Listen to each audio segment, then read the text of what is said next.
เอมะข้าพเจ้าทั้งหลายขอน้อมถวายส่วนกุศลอันเกิดจากการเจริญจิตตภาวนานี้เป็นพระราชกุศลแด่พระบาทสมเด็จพระเจ้าอยู่หัวสมเด็จพระราชินีและพระบรมวงศานุวงศ์ทุกพระองค์อีทังโนบุญญาภาคังมาตาปิตุนังเทมะขอ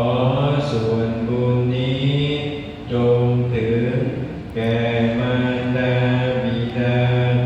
ผู้บัญชาอาจารย์และผู้มีพระคุณของข้าพเจ้าทั้งหลายอีทังโนบุญญาภาคังสัพพญาตินังเทมะขอส่วนบุญนี้จงถึงแก่ญาติพี่น้องทั้งหลายทั้งปวงของข้าพเจ้าทั้งหลายอีทังโนบุญญาภาคังสัพพ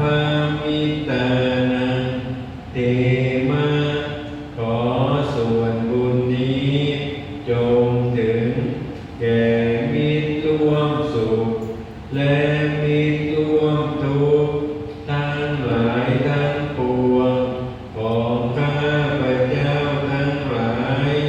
อีทังโนบุญญาภาคังสัพพเว